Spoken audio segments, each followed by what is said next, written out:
There are 5 words that can make you question your own sanity. 5 words that sound like accountability, look like remorse, and feel like someone is finally taking responsibility for what they did.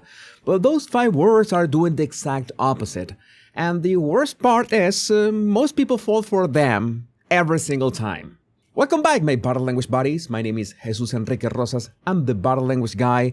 And you know that moment. You have been building up the courage to say something for days, maybe weeks. You have rehearsed the conversation in your head 100 times.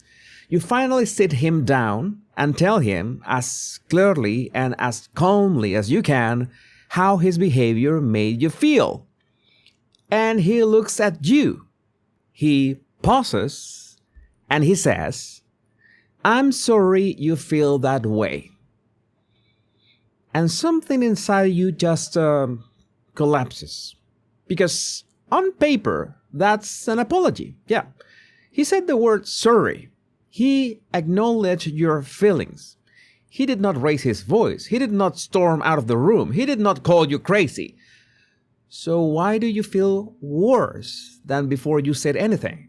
Why does it feel like you just handed him your heart and he handed it back in a plastic bag? Because what you just received was not an apology. It was a magic trick. And once you understand how the trick works, you will never fall for it again. And that is exactly what we need to unpack here. How the non-apology rewires your reality. Here's what a real apology sounds like. I am sorry I did that. Subject, I. Verb, did. Object, that. The person who caused the harm is taking ownership of the action. Now listen to the counterfeit version. I'm sorry you feel that way. Subject, you. Verb, feel. Object, that way. And yeah, that is a completely different sentence. The ownership just vanished. He did not apologize for what he did. He apologized for what you feel. And with that one little swap, the entire dynamic flips. You came into that conversation as the person who was hurt. You leave as the person with the feeling problem. And that is the mechanism. That is the trick. He is not absorbing responsibility. He is reflecting it back at you, wrapped in polite language, so you cannot even call it what it is without sounding ungrateful. I mean, he said sorry, right? What more do you want? And that is exactly what he's counting on you thinking. Now, imagine this plays out over months or over years. You bring up a legitimate concern. He delivers the 5 magic words. You feel confused, deflated, a little guilty for even raising it, so you drop it. You tell yourself you are overreacting. You move on. Until the next time, and the next time, and the next time. And each round, your confidence on your own perception gets a little thinner.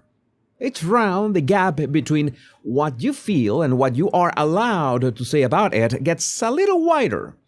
And each round, it walks away clean while you walk away wondering if there's something wrong with you. Because think about it.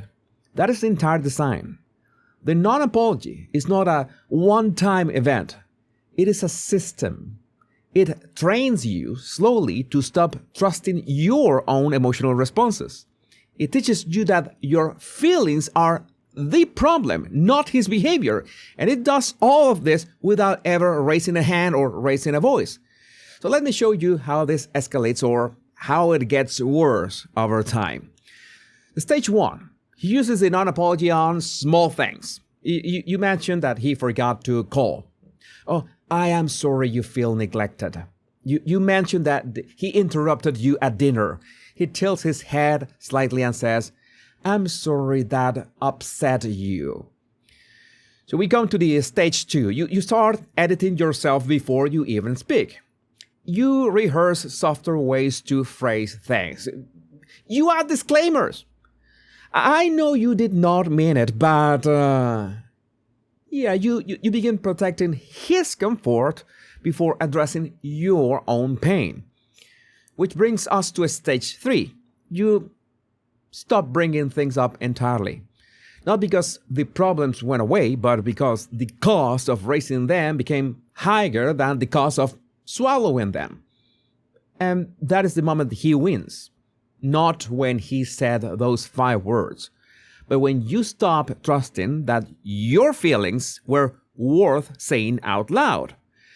That is not an apology pattern. That is a silencing pattern. And it will not stop on its own unless, well, there's the one thing that you can do next time you hear those 5 words. Here is your counter strategy, and I want you to memorize it. The next time someone says, "I'm sorry you feel that way," or "you're upset like that," or related answers, do not argue. Do not explain why you are upset all over again. Do not get louder and do not get emotional. Instead, you say this, calmly looking him directly in the eyes. "That is not what I'm asking you to apologize for." One sentence, then silence. You hold eye contact. You do not fill the gap.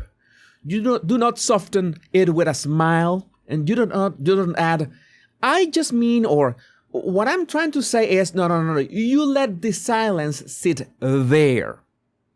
So what it does is extraordinary. It removes the escape hatch. He cannot pretend he apologized because you just made it clear that what he offered was not what was requested. So he now has 2 options. Actually acknowledge what he did, or reveal what he will not. Either way, you now have clarity. And clarity is something the non-apology is specifically designed to take away from you.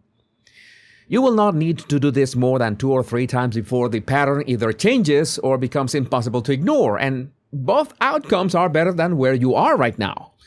5 words. "I'm sorry you feel that way." Now you know what they really mean, and more importantly, now you know what to say back. If you have ever been on the receiving end of those 5 words, I want to hear your story. Drop it in the comments because I guarantee you are not the only one. And if you want to go deeper into the mechanics of how people use language to control, deflect, and manipulate, that is exactly what I'm building with the Kinesics Code. More on that very soon. And if you need urgent help, make sure to check the link in the description to book a call with me. My name is Jesus Enrique Rosas. I'm the Bottle Language Guy. Much love and bliss.